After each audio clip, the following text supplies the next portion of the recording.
her hypnotic dance. She holds me here with only a glance. She's over me. She's over me.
Ladies and gentlemen, boys and girls of all ages, welcome to the Paranormal Portal.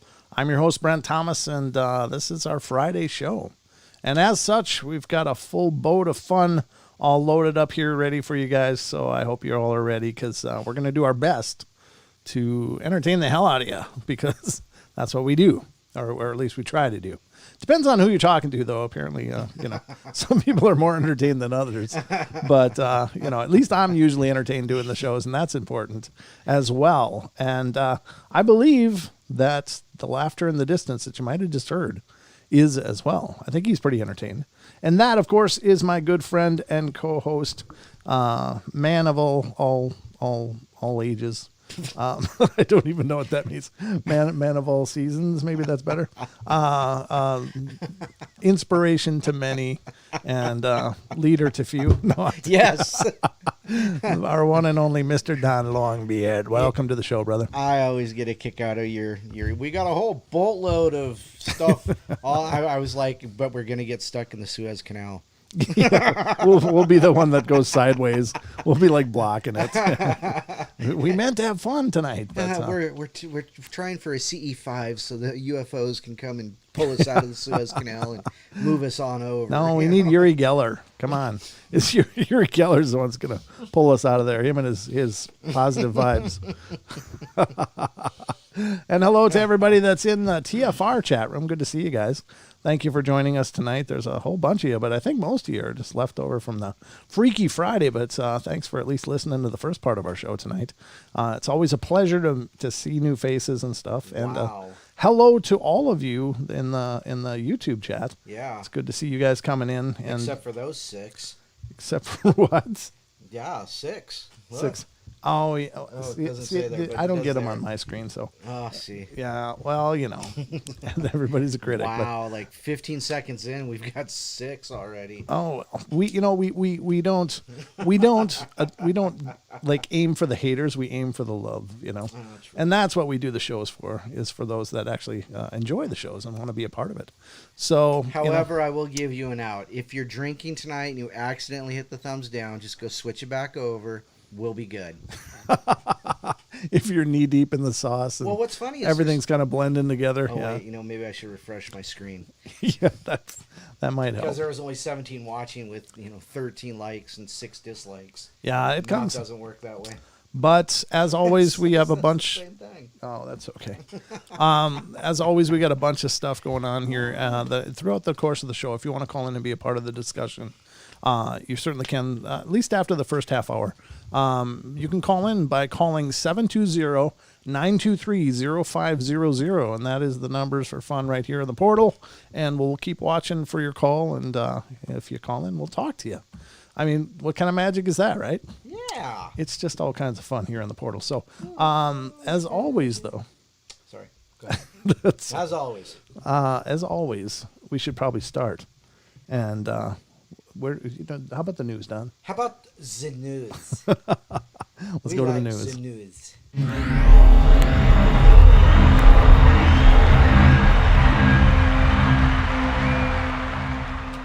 And hello to Bam over there in the TFR chat.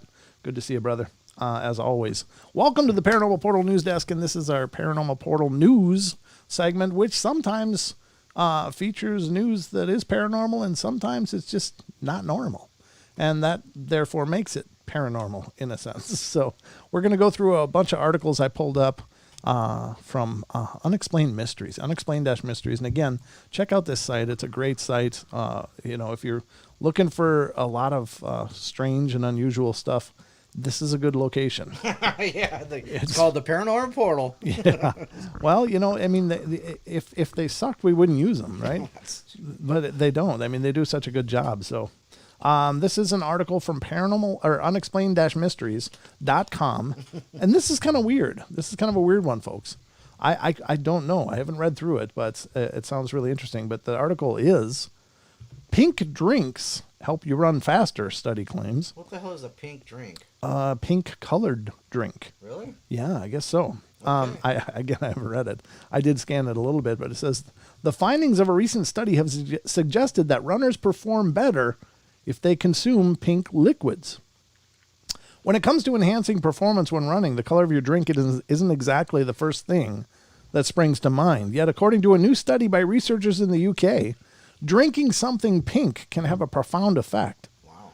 It actually says impact, but The findings indicated that runners who consumed a drink with pink coloration saw enhanced speed, distance, and enjoyed the run more than those who consumed a drink that was identical in every way other than the fact that it was clear instead of pink. So they were pickled tink. Pickled tink. Well, speaking of hitting the sauce, Don, what's going on there? Right here from the... Tickled pink. Pickled tink. That's hilarious. That I don't even know. Wow. Okay, I don't know. Adding a pink color into an artificially sweetened solution not only enhanced the perception of sweetness, but also enhanced feelings of pleasure, self-selected running speed. Oh, okay. And distance covered during a run, said performance nutritionist Sanjoy Deb from the University of Westminster. So what's the reason behind this perplexing effect? According to researchers, it is all to do with how the human brain associates the color pink with sweetness. Although there may be no immediate link between drink color, taste perception, and performance nutrition, if the color pink is associated with perceived sweetness, and therefore expectations of sugar/carbohydrate intake, it may be plausible that the provision of a pink-colored mouth rinse during exercise may elicit a similar ergogenic performance-enhancing benefit to that of carbohydrate mouth rinse through a potential placebo effect, the team wrote. An increase in feelings of pleasure is also reported during exercise in the pink mouth rinse condition, a potential psychophysiological mechanism which may have underpinned the performance improvement reported.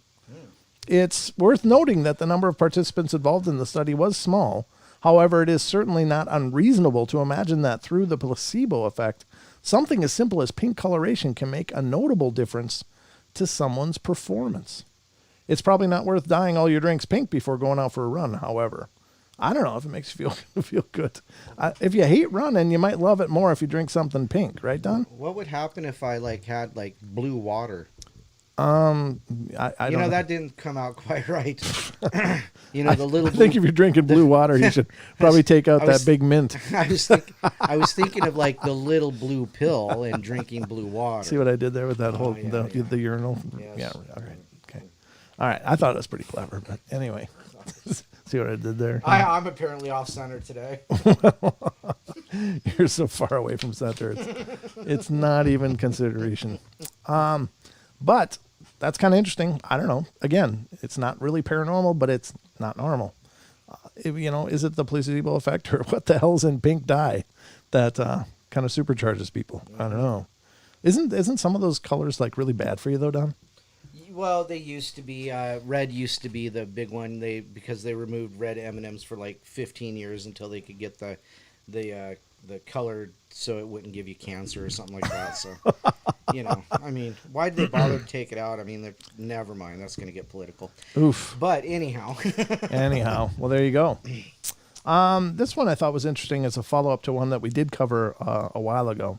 And I think this has to do with an article that we read a bit ago and I mean maybe weeks ago, that dealt with directed energy weapons that people at the White House may have been suffering from directed energy weapons. And I don't know, maybe there was some kind of attack going on there. But here's another follow-up article from unexplained-mysteries.com. Very cool that they covered this as well. And this is mysterious attacks more common than realized. That's kind of concerning, right? So people are just aiming this stuff all over the place. Directed energy attacks, or Havana syndrome, are far more widespread than had been previously reported. The mysterious condition, which causes a range of symptoms such as fatigue, headaches, and nausea, is named after a spate of such incidents which began in Havana, Cuba, back in 2016. At the time, it was believed that U.S. diplomats were being targeted by some sort of directed energy weapon by unknown foreign agents with the goal of disrupting diplomatic ties with the country. Now, according to officials, the symptoms of these perplexing attacks had been experienced by as many as 130 individuals, making it far more widespread than anyone had realized. The victims include spies. Yeah, that makes sense. Diplomats, soldiers, and other U.S. personnel, both at home and abroad. These 3 CIA officers have been targeted since December 2020, with the most recent occurring just 2 weeks ago. In each case, the victim was required to undergo treatment to help them recover.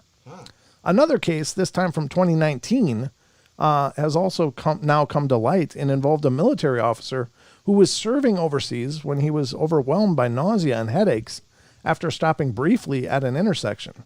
His 2-year-old son, who was in the back, had also started to cry. Wow. After they pulled away, the symptoms immediately ceased. Both Trump and Biden administrations have ordered investigations into the phenomena, and some Pentagon officials suspect Russia is to blame. However, that remains unconfirmed. Well, they always say Russia's to blame. Well, yeah, it's been for everything 100 years now. What is it? Must be Russia. As of now, we have no definitive information about the cause of these incidents, and it is premature and irresponsible to speculate, said Amanda J. Schoch. I don't know how you say that, Schoch. The spokeswoman for the Office of the Director of National Intelligence. So directed energy weapons is kind of common, I guess. Yeah, well, it's unfortunate but true, but I mean, I absolutely believe 100% that they're out there. That's creepy. They just borrowed a tool from Bigfoot. Yeah. Well, that's infrasound, but I don't know. Are these like microwaves, or what are they directed? What energy are they directing? Is what I'm curious about. Well, there's a lot of speculation that dews were the cause for those big fires in California, and that's right. Because you saw the picture of the burned out housing and across the street the pristine park across the street, or cars with melted rims next to trees that were fine. Yeah, exactly. So. That was a little bit of a shocker, seeing pictures like that. It's like, how did that manage to work? That's crazy, yeah. Mm-hmm. Well, if that's the case, that's absolutely frightening. Yes. But is it possible? Sure, I guess. I mean, I don't know. I guess that cloak and dagger stuff really goes on. Yeah. I don't know. I'm just a small town guy. I don't know about all this worldly intrigue and stuff, man. It kind of freaks me out. Well, yeah. Well, it should. As well it should. Excuse me. Now we're going to go to another article. This one is, I think it's really exciting, personally. And I don't know the meat of it at all, but apparently they recovered some document written by Einstein that links physics and biology. Wow. So this is, again, coming from unexplained-mysteries.com. Again, check out this site. It's great. Lost Einstein letter links physics and biology. A newly unearthed letter from the celebrated physicist cements just how ahead of his time he actually was. It says Adrian Dyer, Andrew Greentree. Oh, this might be long. Oof. Yeah, it's a long one. What do you think, Don? Yeah, go for it. All right, I'll go for it. Andrew Greentree and Jer Garcia from the Royal Melbourne Institute of Technology take a look at the significance of what Einstein wrote in his long-lost letter. Since the dawn of the electronic age, it has been easier for researchers to engage with the general public, gaining access to precious resources otherwise unavailable. This is illustrated perfectly in our latest publication, in which we introduce a previously unknown letter written in 1949 by none other than Albert Einstein. In it, the German-born mathematician and physicist discusses bees, birds, and whether new physics principles Discusses the birds and the bees. That's awesome. new physics principles could come from studying animal senses. We first came across it in 2019 after Judith Davies, a retiree living in the United Kingdom, read an article we'd published on the mathematical abilities of bees. She reached out to us to share the 72-year-old letter which Einstein had addressed to her late husband, Glyn Davies. We spent a year investigating the precious document. A key encounter. Einstein was one of the greatest thinkers of the 20th century, as well as an excellent communicator, and his imagination helped shape many technologies that define the information age today. For example, Einstein's theory of general relativity governs the large-scale structure of the universe, which in turn enables corrections for the GPS system used in our smartphones. In 1921, Einstein was awarded a Nobel Prize for his study of the photoelectric effect. This effect describes how light can remove electrons from atoms, a principle that underpins the operation of today's solar cells. In 1933, Einstein left Germany to work at Princeton University in the United States, and it was here in April 1949 when he met scientist Carl von Frisch at a lecture. Von Frisch was visiting Princeton to present his new research on how honeybees navigate more effectively using polarization patterns of light scattered from the sky. He used this information to help translate bees' now famous dance language, for which he eventually received his own Nobel Prize. The day after Einstein attended von Frisch's lecture, the two researchers shared a private meeting.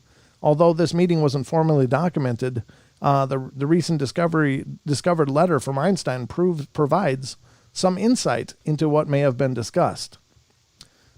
We suspect Einstein letter is a response to a query he received from Glyn Davies in 1942. As World War II raged, Davies had joined the British Royal Navy, and he trained as an engineer and researched topics including a budding use of radar to detect ships and aircraft. This nascent technology was kept top secret at the time. By complete coincidence, biosonar sensing had been discovered in bats at the same time, alerting people to the idea that animals may have different senses from humans. While any previous correspondence from Davies to Einstein appears lost, we were interested in what may have prompted him to write to that famous physicist. So we set out to trawl through online archives of news published in England in 1949, and from our research, we found von Frisch's findings of bee navigation were already big news by July of that year, and he had even been covered in the Guardian newspaper in London. The news specifically discussed how bees use polarized light to navigate, and as such, we think this is what spurred Davies to write to Einstein, and it's also likely Davies' initial letter to Einstein specifically mentioned bees, and von Frisch, as Einstein responded, "I am well acquainted with Mr. V. Frisch's admirable investigations." It seems von Frisch's ideas about bee sensory perception remained in Einstein's thoughts since the two scientists crossed paths at Princeton 6 months earlier.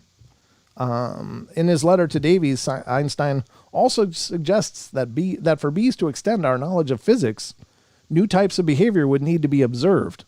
Remarkably, it's clear through his writing that Einstein envisaged new discoveries that could come from studying animals' behaviors. Mm-hmm. Oh, that's a great thing. Yeah. I mean, everything kind of comes back to the natural spectrum. Right. Like even nanomechanics. They first started out, it was, and I talked to a professor of nanotechnology back when I was working in IT in the college system in Minnesota.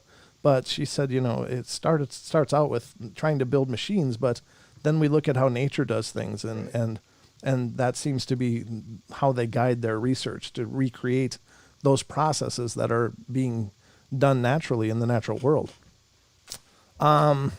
Einstein wrote, "It is thinkable that the investigation of the behavior of migratory birds and carrier pigeons may help someday lead to the understanding of some physical process which is yet unknown."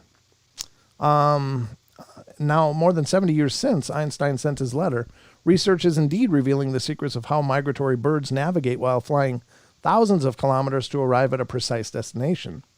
In 2008, research on thrushes fitted with radio transmitters showed for the first time that these birds use a form of magnetic compass as their primary orientation guide during their flight. Wow. That is really bizarre, right? Wow. One theory for the origin of magnetic sense in the birds is the use of quantum randomness and entanglement, and both of these physics concepts were first proposed by Einstein, but although Einstein was one of the founders of quantum physics, he was uncomfortable with its implications. God does not play with dice, he famously stated, to express his opposition to the randomness which lay at the heart of quantum mechanics. In an influential 1835 paper, Einstein and co-authors Boris Podolsky and Nathan Rosen introduced the concept of quantum entanglement.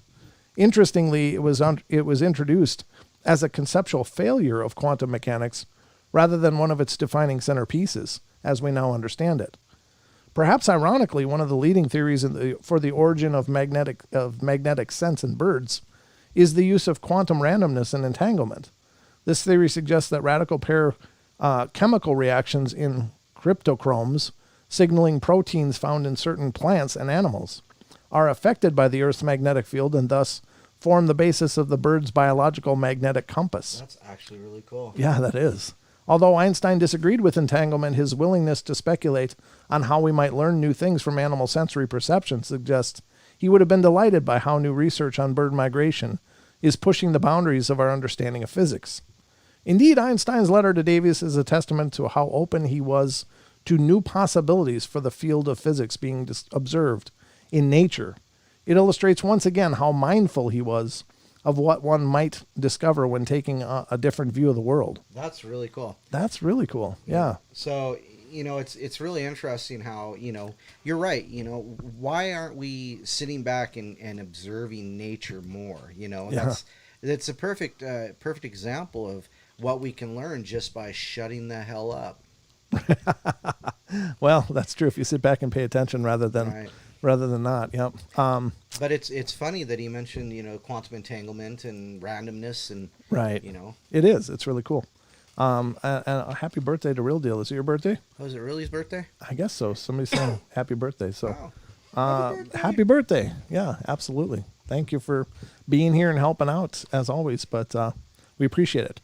We're down to about 3 minutes, so yeah. I just got a couple more here. I hope I can squeeze in. The first one, ladies and gentlemen, if you're interested in the UFO, then don't worry, fear not, because yes. you're I'll in for my version of it. you're in for a great surprise, and this is unexplainedmysteries.com reports Demi Lovato to host UFO investigation series. Oh God!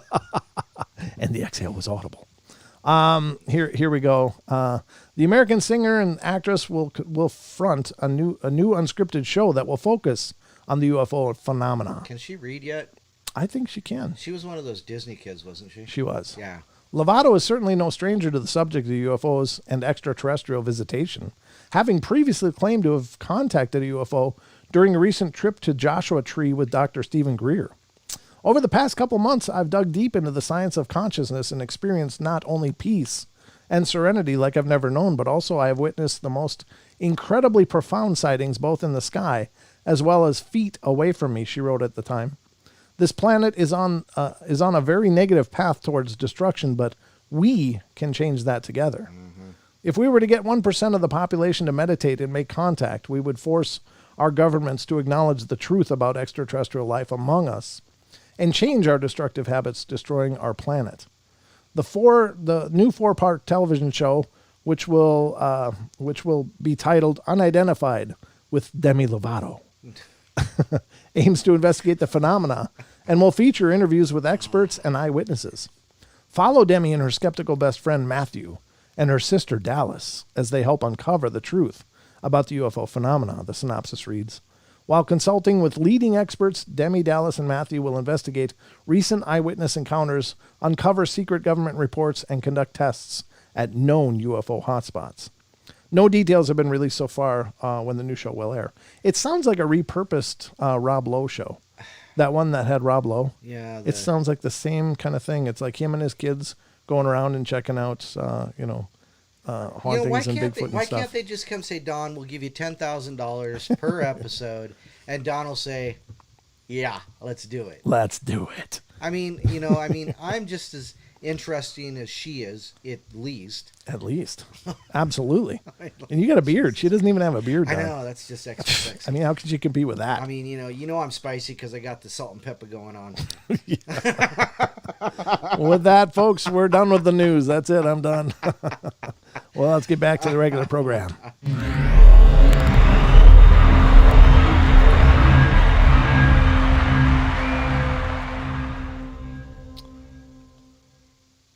All right, folks, we are going to be going to break in just seconds here. I'm going to wait for the bumper to come on, but we have a lot of show left to go. We got to go. We're going to get into mermaids. We're going to get into black-eyed kids stuff tonight. We're going to get into sea monsters. We're going to get into whatever we can get into and some UFO stuff. So we got a lot on the docket tonight, and hopefully you'll continue to enjoy this presentation of the UFO, The Paranormal Portal. I looked over here at Demi Lovato article. Lovato? Lobotomy? Demi Lobotomy? Yes, thank you. What is it called? Undefined?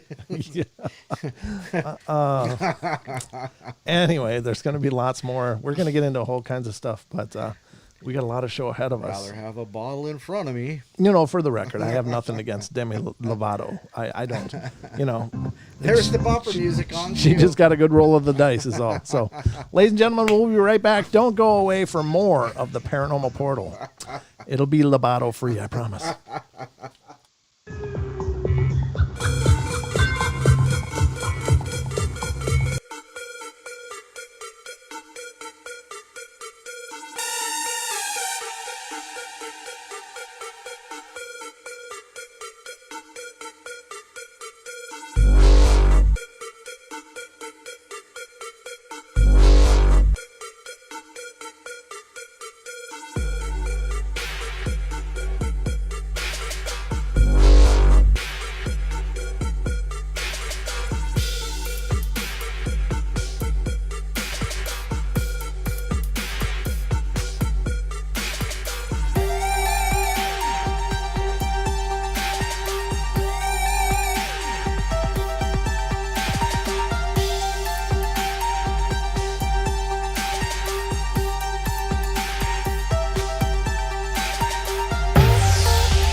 Ladies and gentlemen, welcome back. We are into the second half hour of tonight's show, and as such, we got a lot of ground to cover, but thank you all for being here.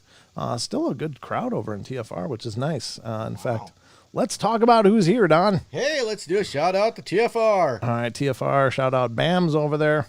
And Rob of what?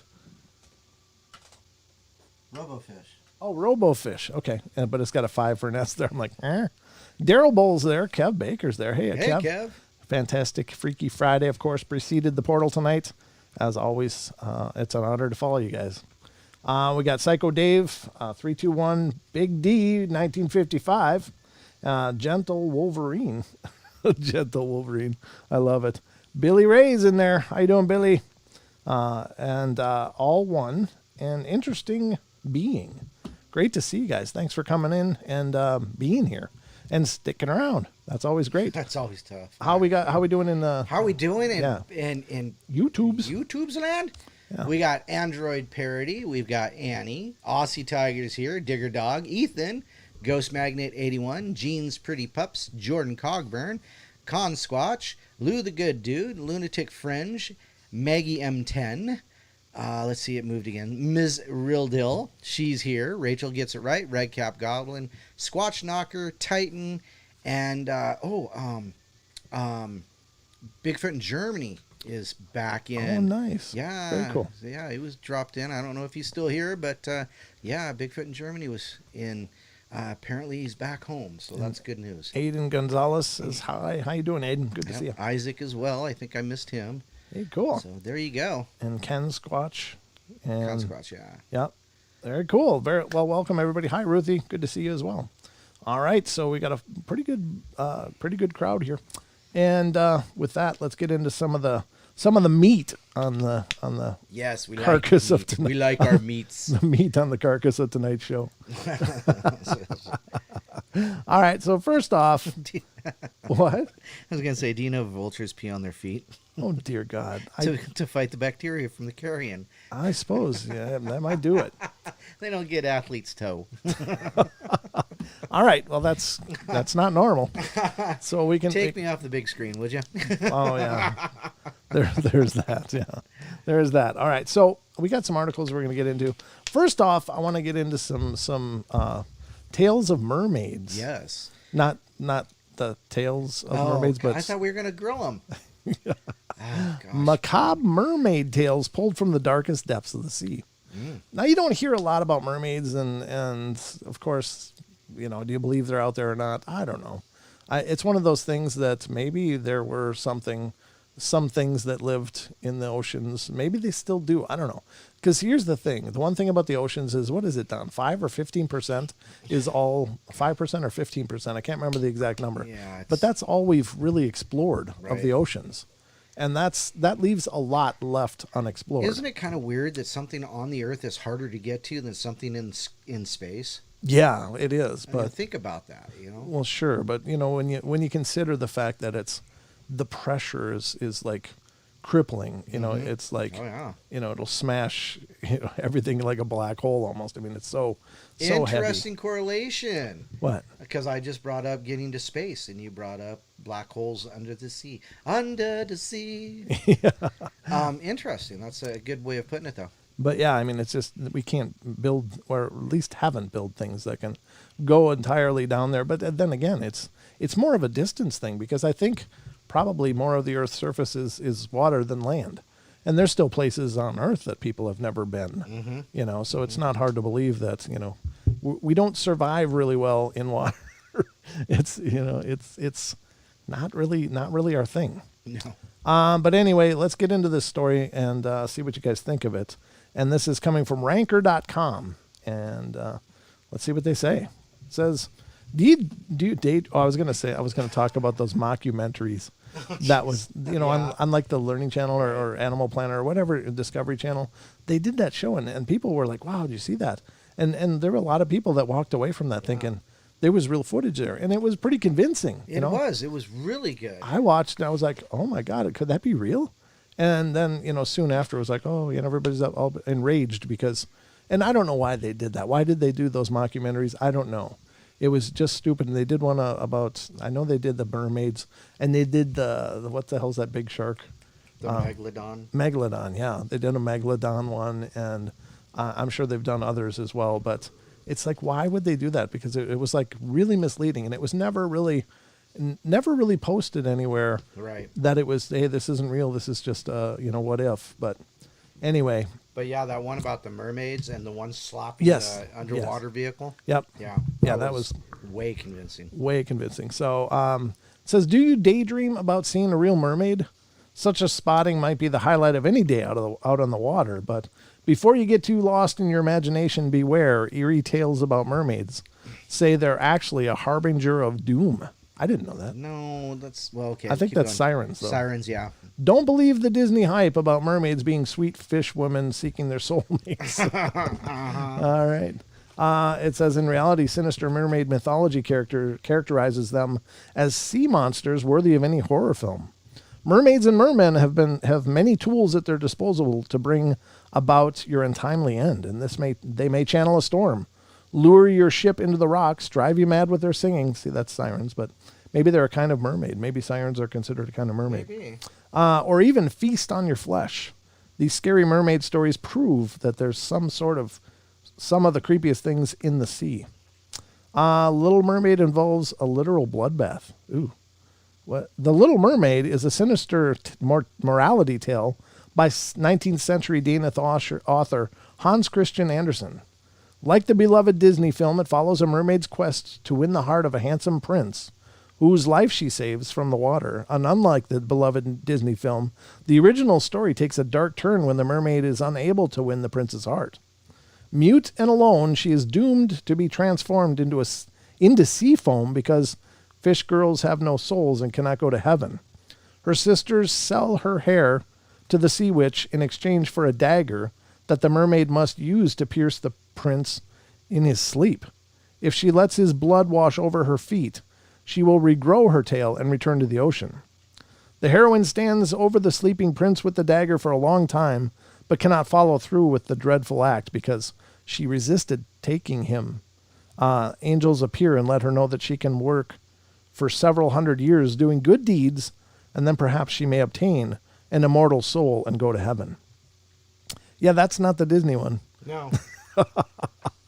Oh, look at that. That's a Japanese mermaid, Don. Oh, boy. I'm going to put a clip or a link into TFR for those that are there if they want to follow along, because there are some illustrations here. So I just want you guys, hey, Drone, good to see you, brother. There are, pictures. And if you want to see what a Japanese mermaid looks like, that's not good. Yeah. Sure, it's unsettling to think about a half fish person, but what about a half snake person?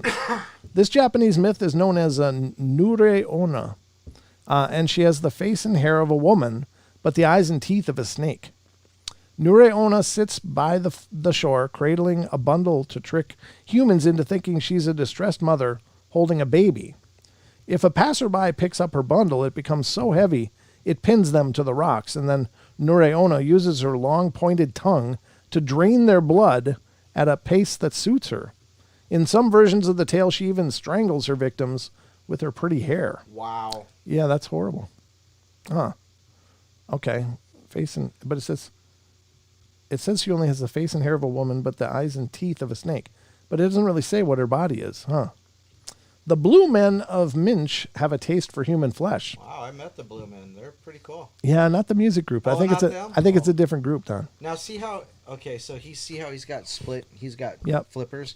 That's more siren. Okay. Sirens are supposed to have Starbucks.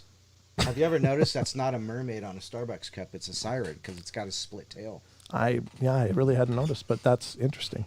They seem to have a siren song, Don, because they're everywhere. Yeah. All right. Killing people left and right. Scottish folklore tells of a strange group of creatures that inhabit one particular strait. According to legend, they would appear in groups with only their torso raised out of the water.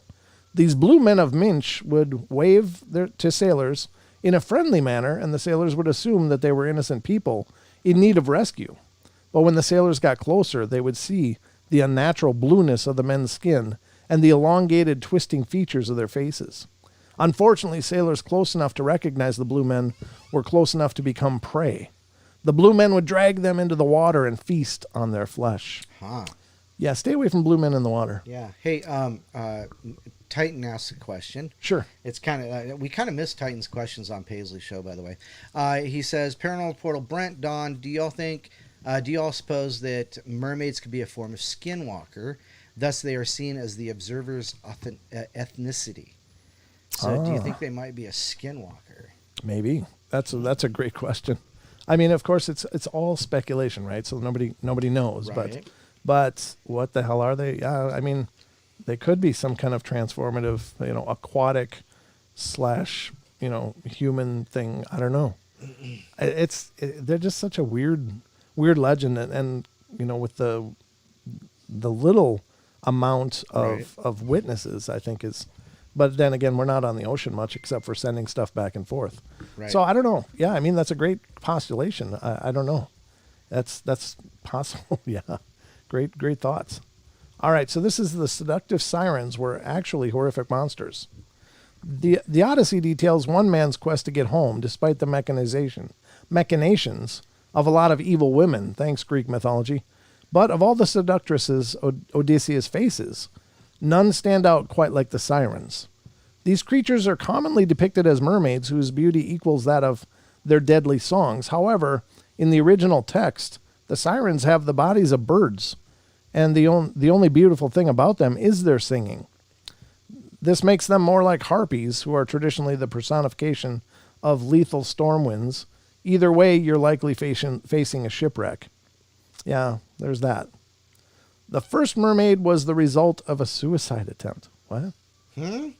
Perhaps the oldest known mermaid myth is that of the Syrian tale of Atargatis. She was a goddess who fell in love with a human shepherd, but her divine strength accidentally took his life. Overcome with grief and guilt, Atargatis attempted to take her own life in the ocean. Gods usually turned into fish when they dove into the sea, but the goddess was too beautiful for that fate. The transformation stopped halfway through. She became the first mermaid. Well, I guess she went on to have some, kids and settle down. So I guess it worked out okay for her, all things considered. But yeah, that's a sad tale. Rusalki are the vengeful spirits of girls who passed violently. Ooh. In Russian folklore, Rusalki are the spirits of women who took their own lives or were submerged in water until passing due to unwanted pregnancies. Their souls lived on forever in the form of vengeful mermaids who punished men and children for their fate. If you met a Rusalka, she would lure you in with beauty and make you feel safe with her soothing voice. And once you're in her grasp, she would hold you underwater until you passed. In some versions of the story, she would instead tickle you to your end while she laughed herself. Well, that's obviously the kids' version. Yeah, that's the Dr. Seuss version. Yeah. It would be twisted enough for Dr. Seuss. Yes, that would be correct. Irish mermaids are seals looking for their skins. Oh, speaking of skinwalkers, Titan, there you go. Oh, there you go, yeah. They're just wayward seals that somehow ended up naked. Nakeder. In Irish folklore, selkies are seal women. When these creatures want to go on land, they simply peel off their seal skins, and reveal their human forms. Wow. Stowing their skins behind rocks. And unfortunately for them, any man can make his selkie his bride if he steals her skin, as long as he keeps the skin in a hidden place and oils it frequently. So I guess they dry out and then they just go to hell. But selkie love stories always end in a tragedy for the men and their half-selkie progeny. As land-bound selkies never stop hunting for their skins, they inevitably find them and return to the sea, never to see their husbands or children again. Wow, that didn't work out. Just put it in a safe. Good luck getting that out. Some mermaids are mer-zombies. Mer-zombies? Yep. You mean like from LOTR? I don't know. When they're going through the swamp? Oh, yeah. Yeah, there you go. In the original telling of Andersen's The Little Mermaid, the Sea King's daughters tell tales about the corpses of sailors that sink down into the sea. In some mermaid mythology, these men are brought back to life in the form of merfolk. However, these mer-zombies retain no memories of their life on land. How about that? French mermaids have dragon wings and serpent tails. Wow. Well, that's an interesting take. The Melusine, or sign, I don't know, is a sea creature from French mythology with a few tweaks on the traditional mermaid model. Her parents were a fairy and a human, but the mortal father betrayed the magical mother. When Melusine learned of the betrayal, she imprisoned her father in a mountain. Her mother, furious, cursed her. From then on, she would turn into a serpent below the waist every Saturday. Huh? The beautiful Melusine eventually won the heart of a king, though she made him promise not to peek in on her on Saturdays. But, of course, he did. And when he saw her monstrous appearance, she flew away. A little bit of Shrek in there. Huh? Yeah. Right? Some mermaids are portly monks trying to convert you. Oh my goodness. Wow. What the hell is that? That's well, let's find out. The world was particularly human-centric in the 16th century. People believed that the creatures of the sea were just the underwater versions of terrestrial animals and plants. So when French naturalists Guillaume Rondelet came across a sea creature that resembled a monk in 1554, he naturally concluded that it was the oceanic counterparts of those earthly figures. A description of the animal is pretty horrifying. It has a human head and face, resembling in appearance the men with shorn heads, whom he calls monks, because of their solitary life, but the appearance of its lower parts, bearing a coating of scales, barely indicated the torn and severed limbs and joints of the human body. Wow. The creature is now believed to be a giant squid, though the whole story could have been a hoax on the part of Rondelet. Well, there is that. Could have faked it. No, there were no such things as hoaxes back then. back then, everybody was above board. Truthful. It's just like, reading it on the internet. Right. There you go. The Arabian Nights describes a grotesque mermaid. The Arabian Nights, a collection of Middle Eastern folktales, originally called 1001 Nights, contains many colorful descriptions of mythical creatures. Perhaps the most off-putting is the text's take on a mermaid.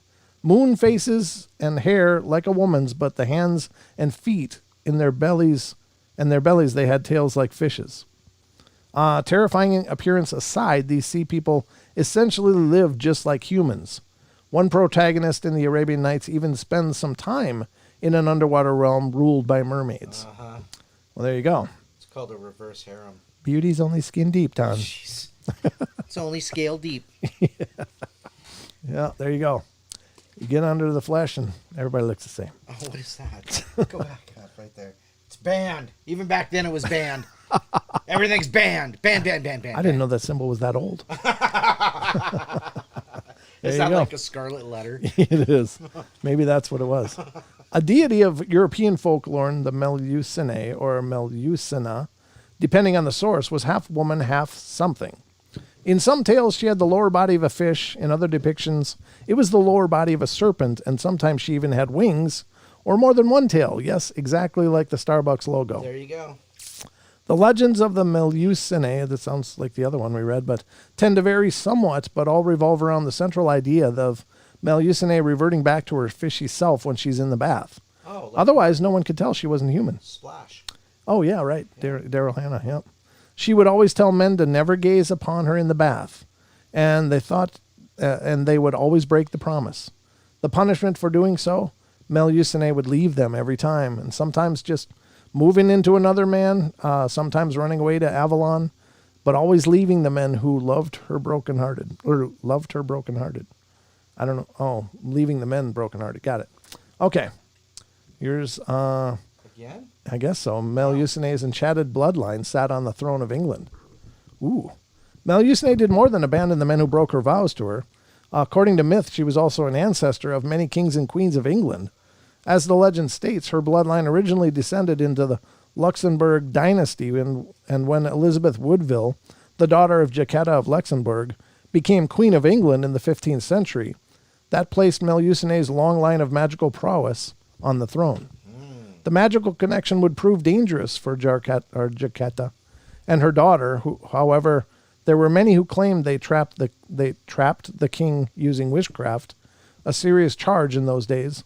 Narrowly escaping death multiple times, they would go on to lose the throne and then regain it in the War of the Roses. And when Elizabeth's daughter, Elizabeth of York, married Henry VII in 1486, the magic of Melusine was transmitted to every royal who has sat on the throne of England since then. Wow. Well, there you go. The royals are magic. That explains it. We're down to 4 minutes. I don't know. Wow. We're getting there. And then we're going to come back and do a lot of other stuff here. We're not going to finish this if we don't get it in before break. The Ningyo could grant eternal life. Well, somebody better get fishing. The Ningyo of Japan are totally different kind of mermaid than you're probably used to. Instead of the traditional half-human, half-fish hybrid that is so common among Western mythology, the Ningyo can take various forms, the lower body of a fish, the upper half of a monkey, the whole body of a fish, with the face of a bird, reptile, or even a human, and often sport grotesque razor-sharp teeth sprouting from their mouth. Wow. These creatures are more than just awful to look at, however. They supposedly possess incredible powers, too.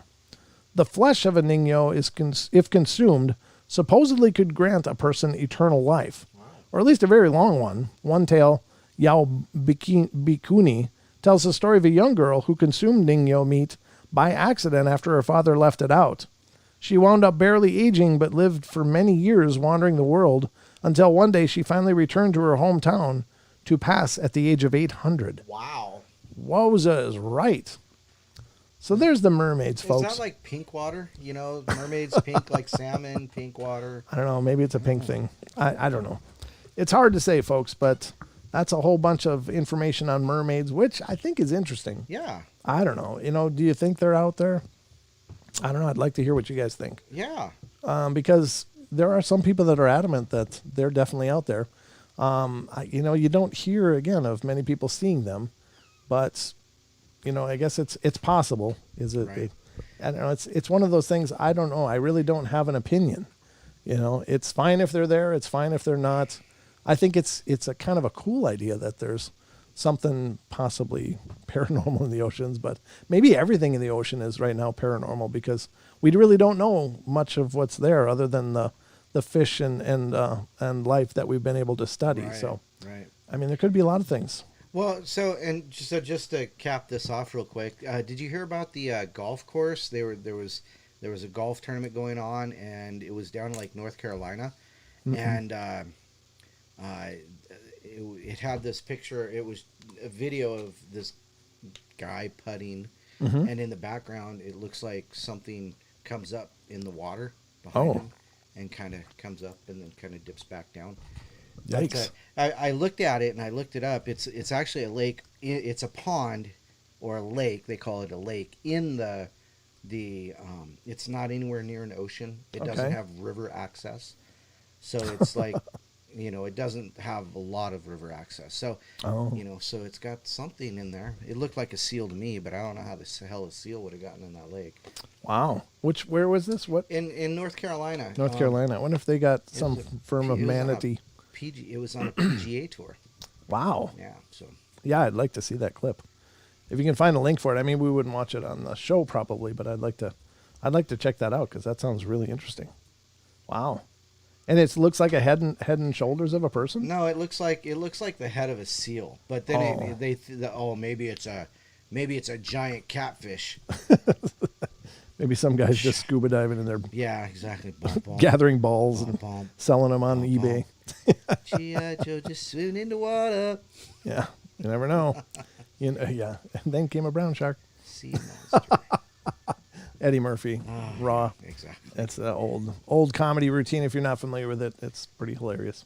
Or it was anyway back in the day. I don't know how it stands up now, but probably like ban it, just ban it.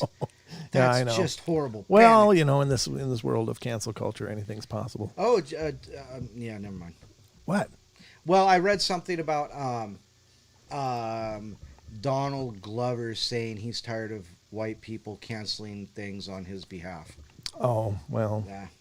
There's that. I mean, I don't know. Without getting political, which is no other way. It's so hard sometimes, yeah. I know. I don't know. There seems to be a lot of people, or a small group of people making a lot of noise, and most of us people out here are just like, man, I don't think that's right. But I don't know.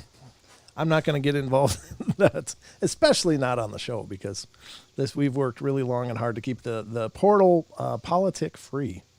And, politics get left at the door because we don't go there. But we're going to go to our break any second here, folks. So we're going to hit the hour break. We're going to come back. We're going to dive into a lot more, including black-eyed kids and some UFO stuff. So we got a lot more Portal to go through. I hope you'll be here when we come back. Don't go away.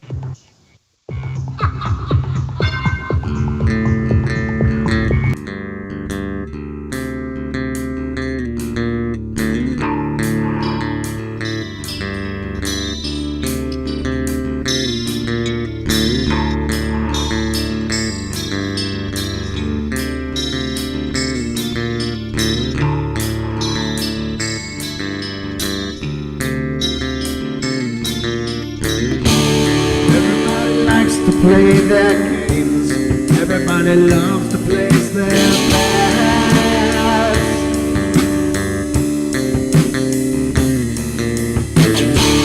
They don't understand the price I paid.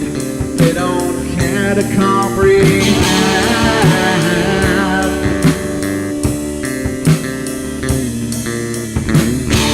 Trace their lines upon my body, ripping scars across my heart.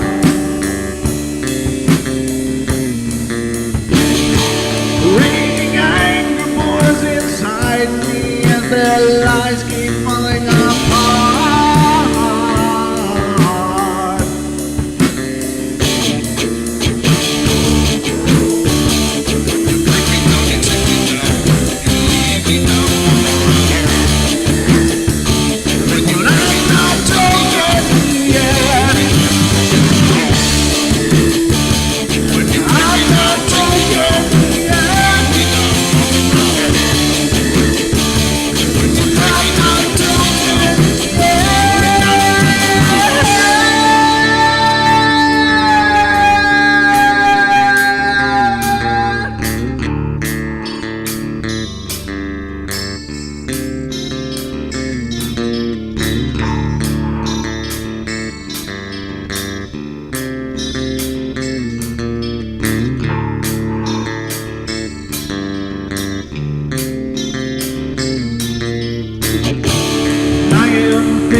With my silence, I am not a stupid boy.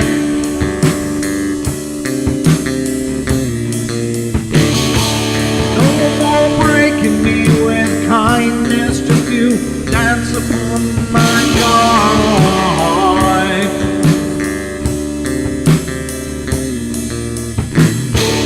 Leading me with empty promise, you're just another fucking mess.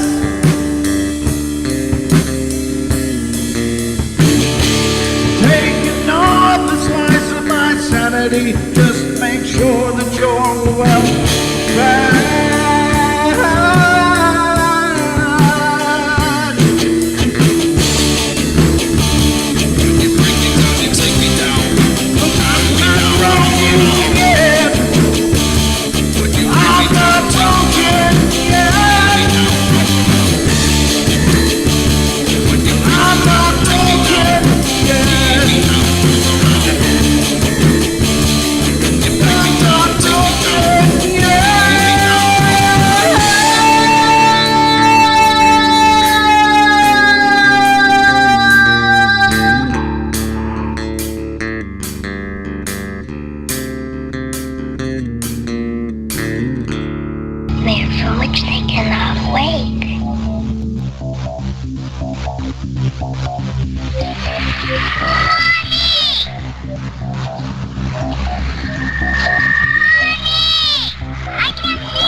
Carol Diane is not like those she's with. They're attracted to the one thing about her that's different from themselves. Her life force. It is very strong. It gives off its own illumination. It is a light that implies life and memory of love and home and earthly pleasures. Something they desperately desire, but can't have anymore. Right now, she's the closest thing to that. Poltergeists are usually associated with an individual. Hauntings seem to be connected with an area. A house, usually. Poltergeist disturbances are fairly short duration, perhaps a couple of months. Hauntings can go on for years.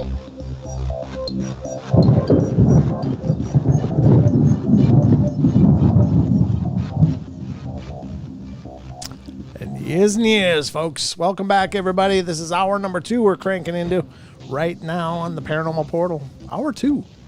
2 fun-filled hours that we bring every Friday, Saturday night, along with Wednesday nights. Friday and Saturday, we are also on TFR, iHeart, TuneIn, and TalkStream Live, and that's why we have to feature these breaks as well, because we got to stay synced up with the networks as the show is not only on YouTube, it's still all these other branches as well. So we got to keep it all right. So that's why you guys on YouTube we're sitting through I know, I saw that. Sitting through a break. I like phone calls. Oh, okay. We're going to get into the Longbeard AMSR. Just stand by. All right. So let's see who's on the horn here. I think I know who it is because it's caller ID and all that. But let's get to it. Area code 410, you're on the air. Hey, how you guys doing? It's Android Purity. Hey, Android Purity. How you doing, brother? We're doing good. How are you doing? Pretty good. Good. I'm doing pretty well. I'm here with my girlfriend. I'm actually going to share a story of hers, and she's a little shy, but she is here. Hi. Hi. Good to meet you. Thanks for coming on the show with Android. So I'm going to share her story since she's a little shy, but she's going to answer any questions if you have any afterwards. Okay. I had to basically get the story from her mom because most of this happened when she was a little kid, so she doesn't even remember most of it. Okay. So if it sounds a little robotic while I'm reading it here, because I am reading it from what she had when I got it from her mom here, because I thought it was fascinating. Okay. Just kind of a precursor. It's just kind of a story from when she was 3 years old. So okay. Basically, what her mom tells me is that one day, she was just walking by her bedroom, in the hallway, and she heard her playing in her bedroom when she was 3 years old. And walked in there and she just started talking, and she about I don't know conversations, how somehow they got on a conversation of how when she was 8 years old on her 8th birthday, she was swinging on the swing with her sister outside of their house, and their house burnt down. And keep in mind, she was an only child, and she was only 3 years old when she was telling her mom this. And so her mom questioned, "What, on your 8th birthday?" And she said, "Yes." And she insisted kind of in a sassy way, "Yes, that's what I said, on my 8th birthday." Like she was so matter of fact about it, very serious about it. Wow. And she was like, "Yeah," wondering why she didn't remember or something. And was like, "Yeah," and then we moved from Placius, Texas to Plano, Texas after the house burned down. Don't you, just a very matter-of-fact way. And she was very insistent of it.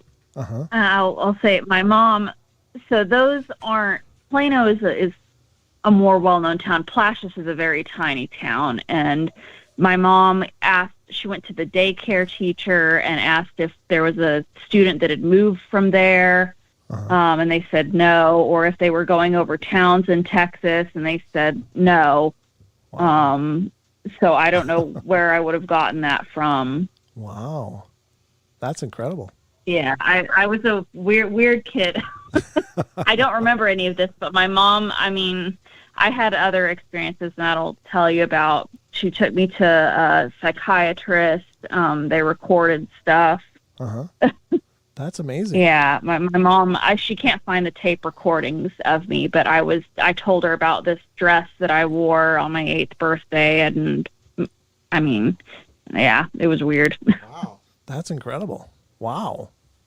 Did Yeah, and then just not long after that, I think around the same time, her mom was telling me about another instance, probably around when she was 3 or 4 too. I guess it was also when she was young, because she doesn't remember this one either. Is she was walking by her bedroom and she heard her talking to somebody in her bedroom, so she thought, she's playing with an imaginary friend or a doll or something. Walked in there, and she said, who are you talking to?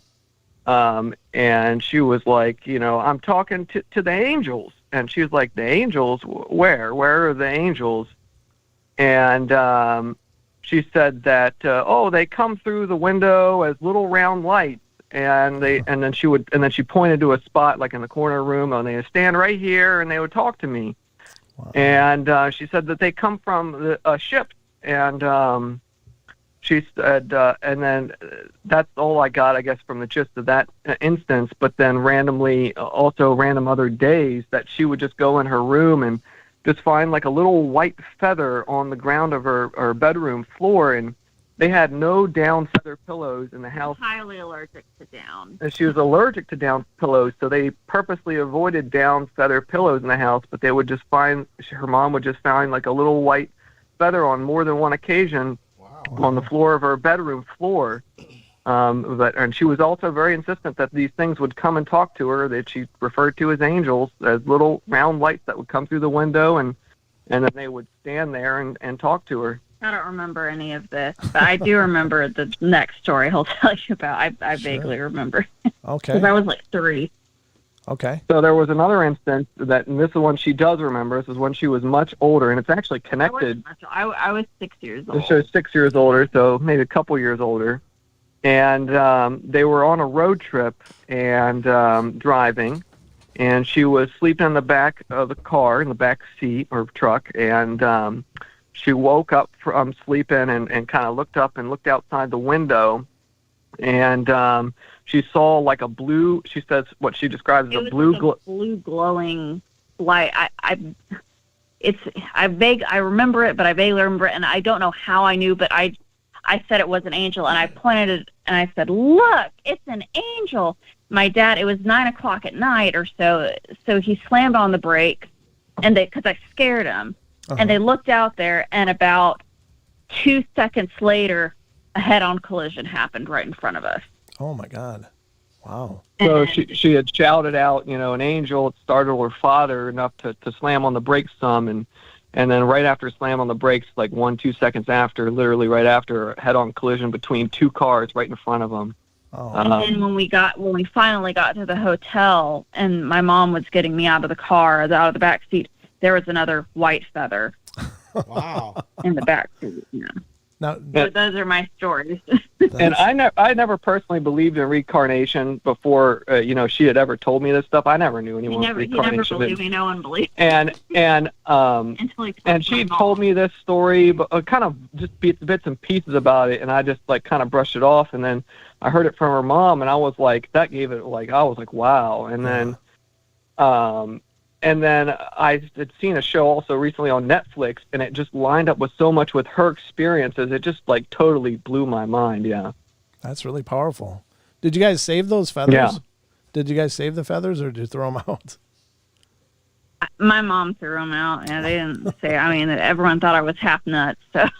Wow. But like I said, I went to therapy and stuff, and now go figure, I work in the psych ward of a prison. So. Oh, I know how that works. Yeah, Don and I we both have backgrounds in corrections, so that's oh yeah, we understand. Interesting. Wow, that's intense. So now, did you have ever come up with a name from when you were 8 years old, having a birthday and wearing that dress? Did you? No. Okay. No, and my mom told me she has the recording somewhere at home. but she tried to get more out of me, and I would get frustrated. I'd get really frustrated and upset when she would bring it up sometimes, and I think now looking back on it, I didn't know how to tell her that's all I remember. Oh, sure. Okay. Yeah. That's powerful, though. And you lived in Texas at this time, though, or did you grow up in a different state entirely? Yes, I'm from Texas. Okay. I'm from San Antonio. Okay, but I mean, with all of those strange things happening, and the fact that the white feathers, when there was nothing in your home, that would have aggravated your allergies. Obviously, that's it was a repeatable event. I mean, it happened over and over. Did anybody believe you back then? Like your mom? She must have at least been questioning some of this stuff, because they were open-minded. My parents are very open-minded, and I was raised that way, but they did think it was really weird. And like I said, I wouldn't let it go. Okay. And I would get upset. I would sometimes have nightmares, and I would cry and just get frustrated. And so that's why they took me to a child psychiatrist and stuff. So. It'd be interesting. I don't know if it works the same for reincarnation type situations, but if you could undergo regression hypnosis to see, not speaking of like past life stuff, I don't know what to think about that stuff. Maybe there's something to it, maybe there's not, but to at least remember the things that the younger version of you knew, and to see if you could glean more details as an adult than your young, 3-year-old mind could have. Do you have any weird birthmarks? No. Because they say birthmarks can lead to an idea of how you died in a previous life. Mm-hmm. So. Oh yeah, that's true. Yeah, no, I don't. Okay, and so you don't know any more about that existence other than you were on a swing and your house burned down. Was the idea that and on my 8th birthday, and I was wearing this yellow and pink dress that I loved, and yeah, but supposedly that she didn't pass away on that day because they moved to another town after the house burned down, and they were outside swinging on the swing, her and her sister, when the house burned down. So they were outside the house when it burned down. So she had, if had a past life, she had lived on past that point. So maybe she lived a full life. Sure, yeah, and that's really cool. I mean. It's one of those situations, and honestly, those kind of stories really make me think that there's really something profound about this whole reincarnation idea. Is that these kids coming back with sometimes even names, sometimes even names of their kids from their former life, and many psychologists have actually researched, or not many, but they have been researched pretty intensely in a few cases, and as far as I know, they were never debunked. Like they were just kind of, well, this is weird. We don't know what to do with it. So, you certainly could be one of those rare individuals that just has some kind of recollection or recall. But I would be really curious what else you might have, had. Yeah, I've thought about that too. Undergoing regression therapy to recall past memories of when I was a little kid. Right. Yeah. Because it's it's too bad that we don't really remember too much about those parts of our lives, those real young parts, but it's just so fascinating, and it'd be just really cool to try to crawl into that and figure out more about it. But that's amazing. I mean, you really had some really cool experiences. Now, do you have any sense that of paranormal things still, or is that just the younger you and that's about it? I mean, I'm open-minded to it, but that's about it. I don't have like a sixth sense or anything. Well, she believes in the paranormal. She's never seen anything like any paranormal spiritual experiences like I have, a few I've had, but she believes in all that stuff, I see weird things at work in the prison. Yeah, I bet you especially. I've seen some weird things too. Yeah, I think anybody working in those environments, all kinds of things that they wish they could unsee. But, some of that stuff is really powerful. But especially, working at prisons, I think, those are I think psychically supercharged places, and, I worked, the one I worked in was built in the 1800s. At least the main building was, and it looked like a castle. It was really wild, and I can't say I ever had any paranormal experiences there, but it's just sometimes you get a vibe and stuff. But you've had some really cool experiences, and I think it would be neat to explore if it's possible. But at any rate, just knowing that was what I mean. Does that give you peace knowing that you may have lived before, or what does that do for you personally? I'm just curious. Good question. I'm so curious. I want to know more. I'd like to know more. I've shoved it to the side for so many years because it's just not something we talk about. Right. No, I understand. Or it's just in specific company, but I mean, just in your view of life. I mean, do you currently do you have a fear of dying, or do you not have a fear of dying because of those memories, or do you not as much Okay. as I used to when I was little. Right. Yeah, but one thing actually I did notice is when I watched that Netflix documentary, I think it's called Life After Death, that one of the episodes is about reincarnation, that they do really, a psychologist really documents with factual instances of these 2 or 3 kids that they're able to verify their names and all that stuff. Mm-hmm. And one thing I found that matched up with her like crazy that really freaked me out was that I think 2 of the 3 or kids that they studied just had actually I think all 3 of them in some way or shape or form, and that she has the same thing where they liked really old classical music for no reason at all, that were like decades before their time. Oh. And she also loves old classical music for like from the 50s and stuff. Quiz me on almost She anything knows- and I will know it. She And I will knows the know it. names, the bands, the names of the songs, and this is stuff way before her time, and she just loves it, and she knows the stuff, and there's no explanation for it. I don't know anybody else our age that likes stuff like or The music like that. The music, the fashion, and the pop culture and politics. I don't know. Yeah. Well, You can quiz me on almost anything, and I'll know it. I believe you. I mean, I have a fascination or I feel a draw to like the 20s and the 30s. To me, that feels like a really great age, and I don't know why, but I've always been just loved the music. I love the the early like vaudeville and stuff like that. It feels like something familiar on almost a genetic level. So I've often wondered, it's like, could I have been around then? And maybe that's what the case is, but that's incredible. And I think there's definitely merit to that. Very cool. Yeah. Thank you. Yeah, we just wanted to share because I thought it was really powerful when I found out about everything. I didn't even know all this stuff about her, Because I don't tell until people. we had been together for a while. Yeah.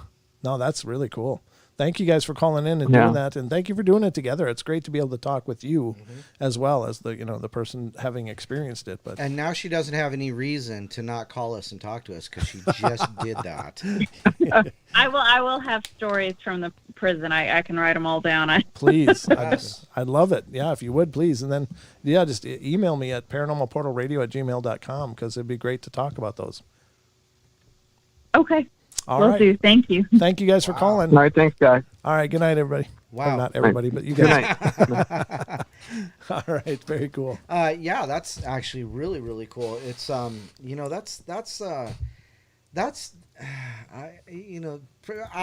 gonna say it's a memory. I'm gonna go out there and say it's probably a memory from a past life, because that's just the way it felt. And great stories. The feathers were interesting. That's always an interesting manifestation, especially from. She said it was a blue light that was following her down the road, and then when she got home, there was a feather on the ground after that. Yeah, she saw the blue light, and then they had a head-on. Not they had, but there was a head-on collision ahead of them, and so maybe that angel was on the way. Like, got duty calls. Yeah. So, but really, really cool experiences. Very, very profound. I just love that. I love that about when you guys participate and bring that stuff to the table because this is powerful stuff. And to me, it really does substantiate the whole, hey, there's something else. Right. This isn't it. I mean, we get so wrapped up in our meat suits that we forget that and I really think we're universal, beings that don't have a beginning or ending. We just continue. So I think that's very powerful stuff, and those testimonials definitely speak to that to me. So I don't know what it means to all of you out there, but I hope you find some value in that because those are very rare but very powerful kind of stories for sure. Let's see, we got about 6 minutes probably until the break, but we can dig into some of this, right? Sure. All right, let's see what we can do. I don't think this one though. This one's You know what? Oh, this one's not bad. Okay. I think it's not bad. No, No, it's Oh, it bigger. is. It's much bigger than I Yeah, thought it let was. me read this one here. Please, yeah. Okay, so we talked about Demi Lovato a little earlier, right? Was it? No, Demi it was Lovato? Lovato. Lovato, right? Just kidding. And she was Pickle Tink. Yeah. Oh, computer, hurry up. So anyhow, we were talking about that other gal doing that show. Yeah. So I thought I'd bring this one up, and I found it at the same time I found the Demi Lovato one. Oh, my computer is just wonderful today. Oh, why do I have two different YouTubes open? That might not help. In the sidebars of the news, Miley Cyrus apparently has had some happenings. It says Miley Cyrus. Then it loads. Never mind. Dun, dun, dun. Come on, computer. Oh, this thing's going to be dead. I'm going to have to get a new one. All right. So, well, and let's take it with a grain of salt, too, because it is the Huffington Post. Oh. I'm sorry, Huff Post. It's not HuffPost. Huffington anymore.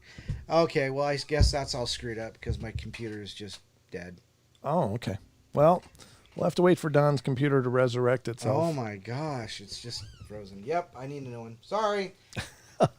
Hey, it's tech difficulties in the portal. In the portal. Go figure. Well, our technology is a little dated, but we This is gonna be dated with my foot. How long is this one? Is this readable? No, maybe not. What have we got? About 3 or 4 minutes? I don't think I can get through this one either. This is a Bigfoot one that I'm going to read. I got a lot to read. Unfortunately, I don't know if we have enough time, which is okay because I'm okay with this stuff going to another show as well. I mean, look, that's going to be too big. How about this? We got some quick black-eyed kids encounters that people have claimed to have. No matter how you feel about the black-eyed kids, there's a lot of people that claim that they've seen them, experienced them, and you be the judge. Now, some of these, I don't know if they're quite above board, but in the spirit of the show, I'm going to read them anyway. And this article is coming from Quora.com, Quora, and it says, has anybody encountered an encounter with black-eyed kids? And I think these are kind of just taken from, maybe it's from Quora, I don't know. But I assume that they're probably from Reddit somewhere or something like that.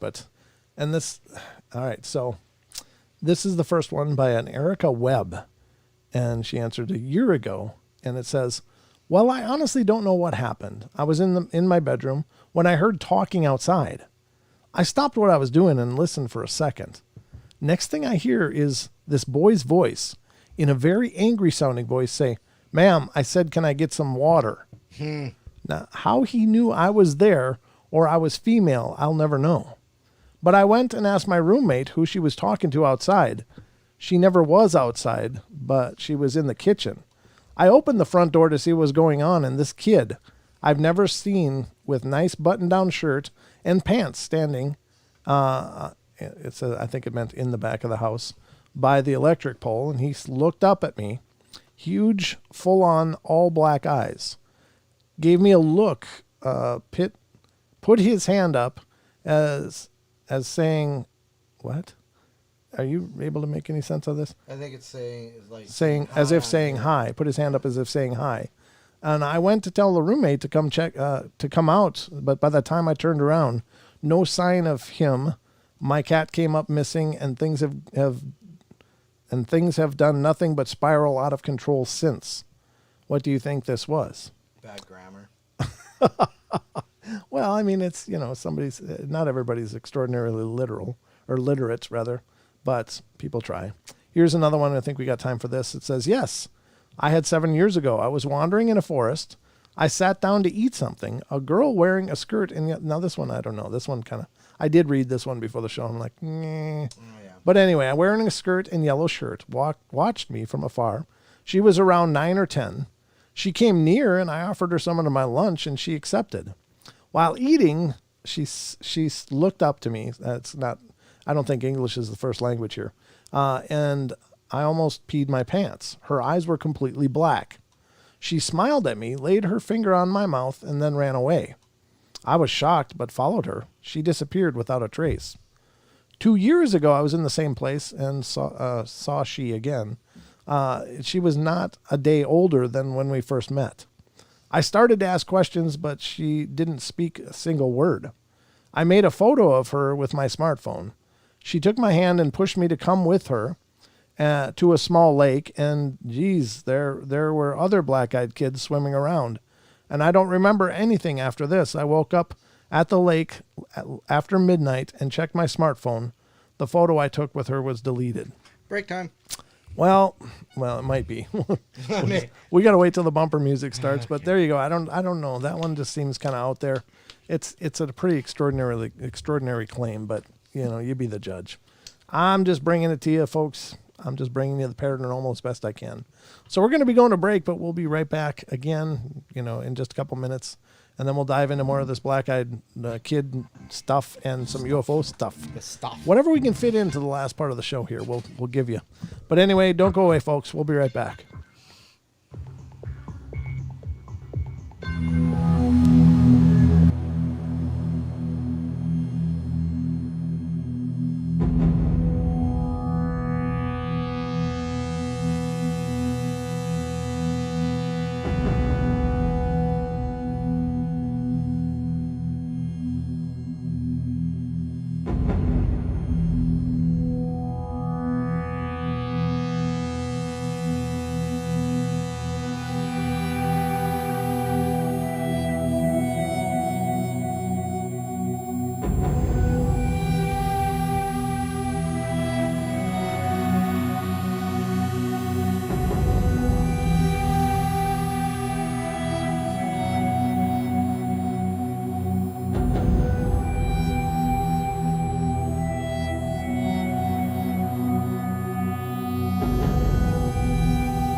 ladies and gentlemen, it's time. Last half hour of the show is upon us, and as such, we are underway once again. And I see we got another call. Let's see what's going on here. Where the hell's my mouse? There it is. And this is area code 845. You're on the air.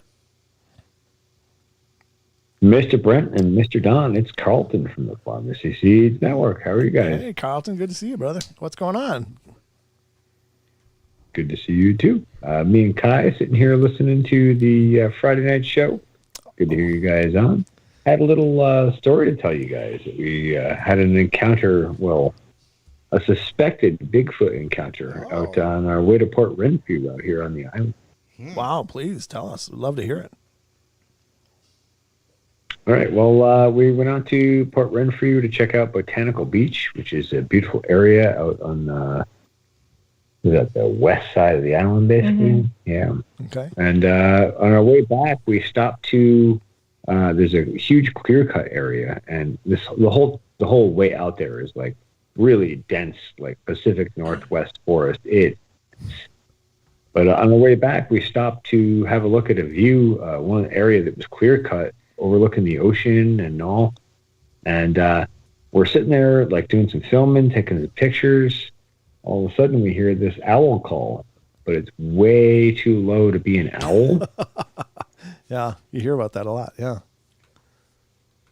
And like, yeah, so we kind of like, we chalked it off as an owl initially, but then on our way back, Kylie was on her phone, like looking up different owl calls.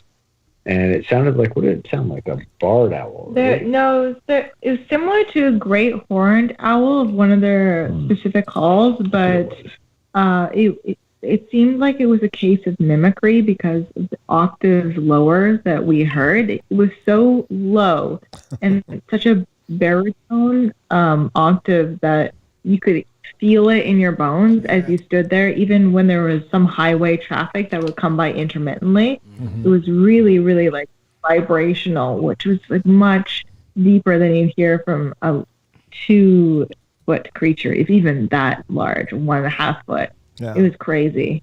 That is. Wow. Yeah, and it was weird because, like, I mean, yeah, it was many octaves lower than any owl I've ever heard. Yeah. And you could, like, when you're close to a highway, how traffic goes by and there's like that really annoying noise road noise that traffic produces. Yep. Like, through that, we could feel the sound like in our chest or in our body. Yeah. Wow. That's pretty intense. Yeah. Did you get the feeling someone's watching you? Did you ever get that vibe? I didn't feel that way. Okay. It didn't feel well. So on the coast here, the First Nations have a really close relationship with Sasquatch, where it's not seen as a threat or something to be run away from. They're just a sort of like a relationship of respect.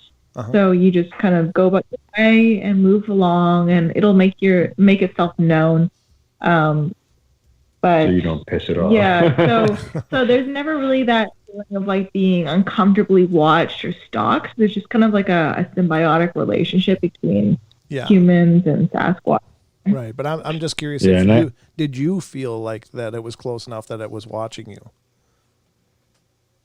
I had a little bit of a sense of being watched, but I didn't feel uncomfortable like my other Sasquatch experience, or what I think was the Sasquatch experience, where that was very intense and hair-raising, scary. This was like, I was like, whatever. No, that's cool. That's, how far away would you have said it was? I'm sorry. How far? Oh, how far away? Yeah. If I were to guess, 100 I would say maybe 100 feet, maybe 200. Of course, it's hard to say with an animal that big, with that much volume and capacity to transmit audio. Right. I mean, it could be 100 feet from us, and it might have been 1,000. Right. No, there's. Yeah, it felt close, though. It definitely felt close. Yeah. Wow. Yeah, it was. To hear the traffic was pretty impressive. And I feel like it wanted to make itself known. I think where we were pulling off to take some video footage of the clearing, and had it been watching us, maybe it just wanted to make itself known, like, hey, this is our territory here. which we respected and didn't go in We there. weren't going to argue. Yeah. No, any wood knocks or anything else? Yeah, I'm sorry. No, Okay. no wood knocks. Just a really low pretend owl call. Yeah, it definitely like she went through many owl calls, and we were listening to them, and like it didn't sound like it sounded way too deep for an owl. Well, so later on, all we could we talked about it more, and we're like, I think maybe that was a Bigfoot. I don't know what else to place that to. The tone, the rhythm of the call was a great horn owl call, one of them, but it was not the right octave, which really not. It was probably 5 or more octaves lower. Yeah. Wow. If not more. Yeah. Yeah. Could be. I mean, we hear about that all the time, is that it sounded like an owl, but it was way too low and it didn't sound right. So a lot of people claim that very thing. So I guess it wouldn't surprise me at all. And you're in the right neighborhood for it. That's right, they are. We sure are. Yeah. We sure are. Yeah. That's awesome. Yeah. So anyway, we just thought we'd share that story, say hello, support the portal. Portal, you know the deal. Thank you. It's good to hear from you guys. Take care, and thank you so much for calling in and being a part of the show. You're very welcome. Have a good evening, guys. Have a great happy night. weekend, everyone. All right. Good night. Bye. Good night. See you guys. Very cool. Nice. Yeah. Yeah, we always hear about the low owl sounds. It's like, ooh, ooh. You got the owls like, ooh, ooh, and then there's, ooh. Yeah, there's a bit of a difference between this and this. Yeah, exactly. Wow. No, that's good. It wouldn't surprise me much at all. I think that they're out there, and people are definitely encountering them. So, I think that's awesome.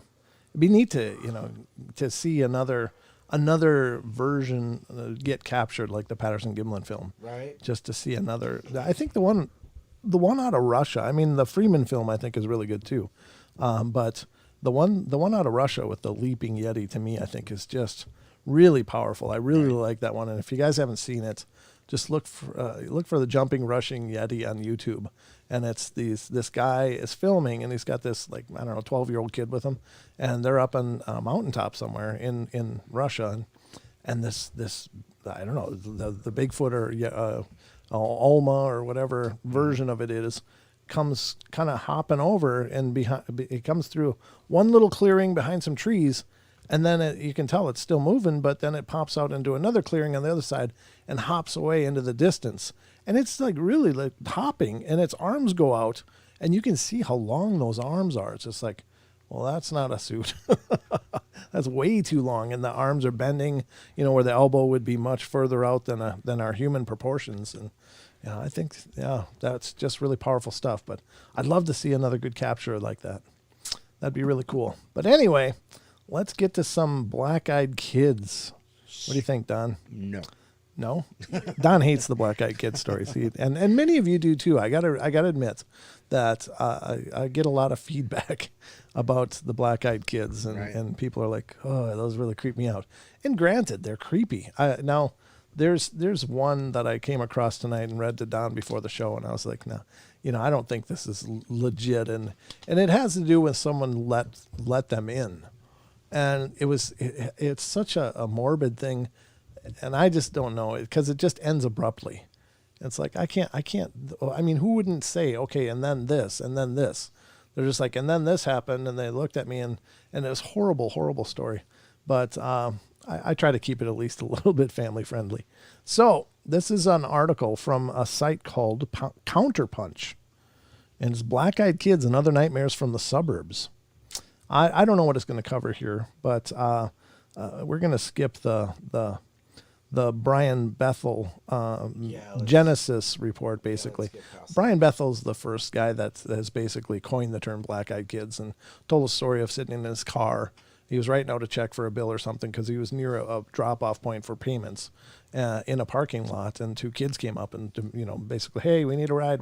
Can we give us a ride home? We're lost and scared. And the one looked like about 12 and the other looked like about 8 or something like that. But, and of course, he felt compelled to let them in, but didn't, and so on and so forth. And he looked up and saw the black eyes finally and freaked out and drove away. So that's where it all started, at least on our radar currently. But there's more of those here. Let's see. It says monsters that look like people. Tales of the Black-Eyed Kids typically come in 2 varieties, the home invasion and the roadside encounter. In the home invasion, a knock is heard at the door, usually in the late hours of the night. Outside stand 1 or more often 2 children who ask to come in and use the phone. At first, the hapless victim is sympathetic to the request, but then the sense of dread takes over, leading to the discovery of their unearthly black eyes. While the most common version of the roadside encounter, the hero is approached while they're either in or near their car and asked by the children to be let inside. Other versions include pedestrian encounters outside of the home or on the sidewalk, and in all cases, the encounter fills the experiencer with a deep fear and anxiety.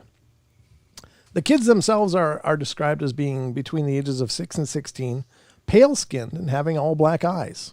Clad in nondescript clothes, usually a hoodie and jeans, and they have a confidence with adults that puts B.E.K. readers and writers on edge. While the average child or teenager is not inclined to approach adults, writes B.E.K. researcher David Weatherly in his book Black-Eyed Children, these children have no qualms about doing so. Hosts of the Astonishing Legends podcast, Scott Philbrook and Forrest Burgess, warn it's our natural inclination to want to help children that are seemingly in trouble. Yeah, we said that here on the show too. That's for sure. We're just like almost genetically encoded to help kids. Mm-hmm. But as much as you feel like you should help them, the point is don't do it. Don't open the door. Don't try to make friends with them. Experiencer Ezekiel Finch told paranormal investigator Jason Offutt, BEKs are monsters that look like people. It goes without saying that black-eyed kids are entirely fictional folklore. I don't know. There's lots of people that say that they aren't. As well as, however, folklore, however, has always been more intriguing for what it says about the culture that produces it. I don't know if I'm going to like this article because it's already taken a turn. And then any claim to the factual root. In the case of the Black-Eyed Kids, another internet meme frequently spread around older users of Facebook is instructive. This is from a county sheriff's department. Please read this message very carefully. This message is for any lady who goes to work, college, or school, or even driving or walking the streets alone. If you find a young person crying in the road, showing you their address, and is asking you to take them to that address, take that child to the police station. No matter what you do, don't go to that address. This is a new way for gang members to take advantage of women. Well, that's horrible. All right. Island Nightmares. I don't know. I appreciate the sentiment of public service warnings and stuff, but I should have screened this a lot more carefully before the show. Here's it says, I don't know. I got to skip off of this, folks. Yeah, I'm sorry. It seems, It's got a real negative twist to it, in that it's not giving any latitude to the possibilities. And it doesn't mean that everything I read has to just say, yes, they're real. I'm okay with checking out things that are contrary and stuff, but I don't know. That just was not going to help the show tonight. So we're going to skip off of that one and get into this other stuff. These are more of the accounts and encounters. I apologize for that. That was sloppy on my part. For those of you out there listening and viewing, I do apologize. I don't like to do that because, I like to have a great show, but here's another one, fictional. Let's see. Okay, here's another encounter of Black-Eyed Kids. It says, again, the question is, have you ever had an experience? This person, Jessie May, which is a former CEO, just kidding, at Apple, answered, yes, I might get criticized for saying this, but I have to tell someone. When I was 9 and I was in my room and I felt something brush and pull my hair, I thought it was my mom and then told her to go away. And when I looked, I saw a shadow rapidly move across the room. At the door was a girl in a dusty Victorian-looking nightgown with a greenish tinge to her skin, pitch blackish but purple eyes, and something was wrong with her mouth. She laughed and ran down the stairs. I screamed and started to cry for my mom, and she came up the stairs, and she told me she didn't see anything. Now this, I don't think, if this is legitimate, and that's the question, we just can't be sure. But if this is legitimate, this sounds more like an apparition. The black-eyed kids, for all intents and purposes, are physical. You know, the people see them, people appear them. One guy threw an apple at one and said, because he's hungry, and he threw an apple at it and it caught the apple, but never ate it. But anyway, I don't know. Okay, so here's another one. This person says, they actually put the question in here, but it says, oh yeah, that's not the one. This is one. Have you ever seen a black-eyed kid or adult? All right. This experience totally happened to me January 2015. I didn't even know what a black-eyed kid was at the time.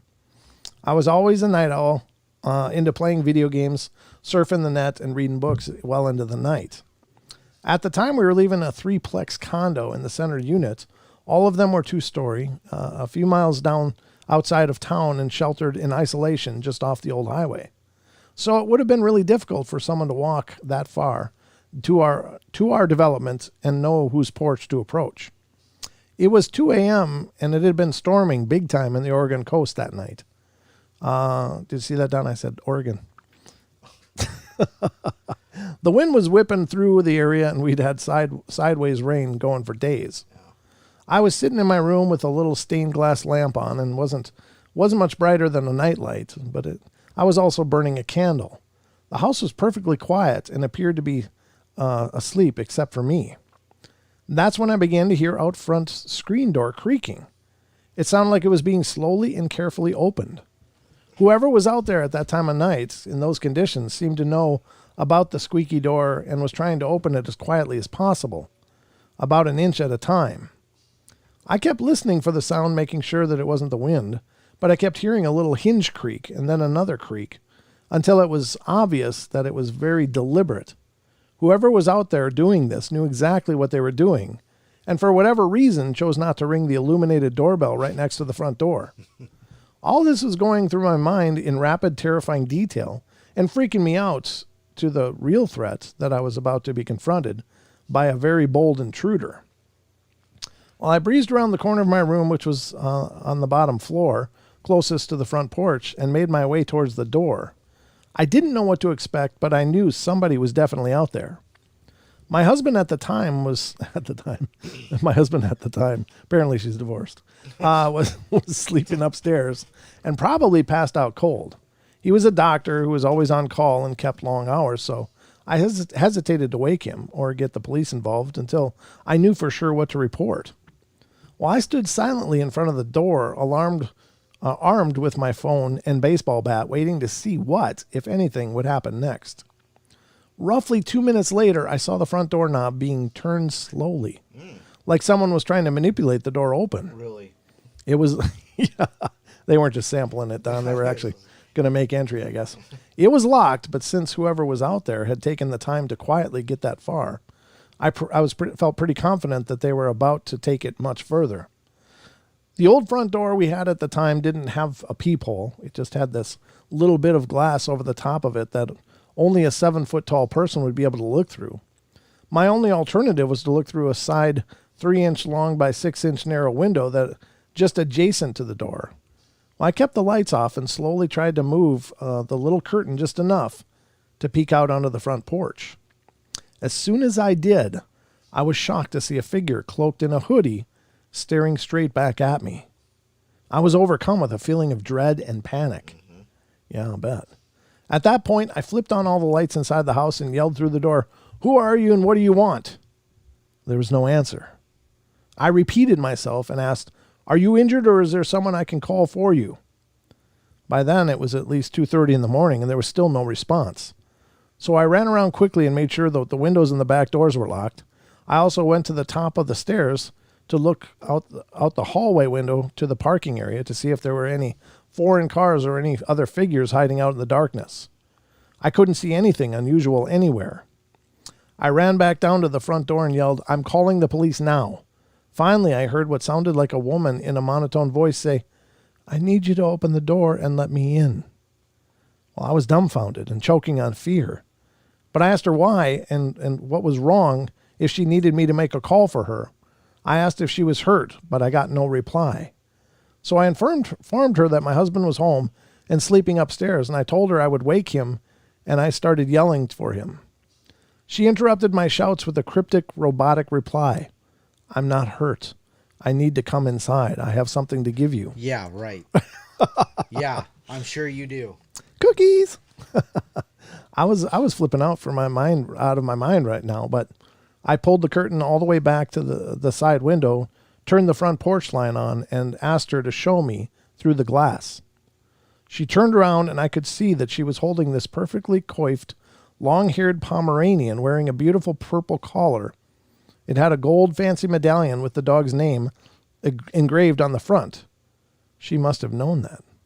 At that point, she said to me, I'm here to give you back your dog. Let me in and I'll give him to you.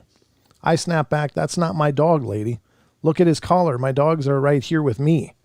And both of them were sitting right beside me, standing guard, but keeping strangely silent. Mm-hmm. She said again with her creepy way, I just want to give you back your dog. It felt like I was in the Twilight Zone on steroids. I said, look at the dog's tag. Where did you find this dog? That's not my dog, but I will make a phone call to its rightful owner if you tell me the number on the tag. I was becoming more concerned about the dog being a devoted dog lover, and the fact that this disturbing person wasn't actually its owner. She didn't move, and I noticed that the dog she was carrying was being unusually still as well. Oh. It wasn't acting upset, anxious, or trying to get away from her. It didn't make any sense. It was the most peculiar situation I'd ever seen, but the feeling was very ominous and dark. I started looking carefully at this woman so I could give details to the police, in case she took off with the dog. I could see that she was a thin younger woman, possibly a late teenage girl. She had straight dark hair covered by the red hoodie she was wearing, and a dark pair of blue jeans on. It was impossible to see her eyes, and I reached into a nearby coat closet for a flashlight. Just then she said, if you just open the door and take a look at the dog to make sure it's not yours, I'll leave. I grabbed a knife from the kitchen, held my phone tightly, and walked back toward the door. My dogs never moved. I figured I'd take a close look and slam the door if I had to. I figured if she was unarmed, I might have a chance at grabbing the dog and getting him to its rightful owner. So I said to her, I've got my phone and I'm ready to call the police if you try anything. Step back from the door and I'll take a look at the dog. I pulled the front door open slowly and took a long, careful look. The dog appeared to be exceptional and perfect, like it had just come from a winning first prize at a AKC, the American Kennel Club dog show. It was obviously someone's prized pet and not just a stray dog she found, or one I'd ever seen around before. I told her it wasn't mine again. As I did, she took one step toward the door, and I noticed she was holding something in her left hand behind her back, while the other hand supported the full weight of the dog. She kept looking down at her feet and remained silent. I asked her to put the dog down, and as I said that, she glanced back toward the road and the parking area, but I didn't see anyone or any cars there. I asked her again to put the dog down and leave the front porch area. I said I would let the dog in as soon as she did, and would it get it back to its rightful owner. At that point, she looked up at me and seemed to stare right through me with her cold, dead, penetrating eyes. I've never seen anything more bizarre in my life. Her eyes were jet black, and her hollow stare was fixated on me, like I was being examined or called to some kind of challenge. My hands were trembling, and it was all I could do not to throw up. She didn't seem drunk or on drugs of any kind, and she seemed surreal. And in my mind, I kept thinking of the Grim Reaper. I was hearing the words to the Lord's Prayer and struggling not to make eye contact with her. There was something very unnatural and menacing about her eyes. Her intensity and her odd, calculated, cold behavior, I couldn't figure it out. I shut the door and started screaming for my husband to come downstairs. He finally came down, and I yelled at him to hurry. There's somebody standing on the front porch. She's got someone else's dog, and she keeps saying it's mine. I think she's carrying something behind her back, but something's wrong with her. Be careful. I called 911 as he opened the front door, but she was already gone, and there was no sign of her anywhere. We even got we even got in the car and drove around.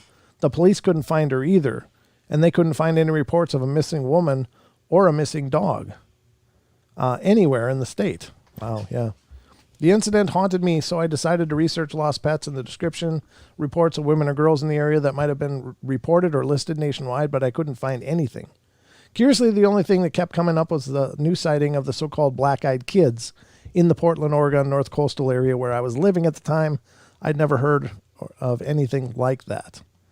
There you go. That's just about it. So That's huge. That's awesome. That's an incredible story. Wow. All right. Guess what? Guess what, folks? We are fresh out of time. The portal is drawing to a close, and I guess we're all done. We are. We've been kicked off the network almost, but just so you know, we love you guys. Be good, be kind, be nice. Take care of each other. Help each other out. Find the magic in every day, and remember to laugh as much as you can. Take care, everybody. I'll be back tomorrow night with tomorrow's 2-hour show as well. Join me then. Good night. Good night.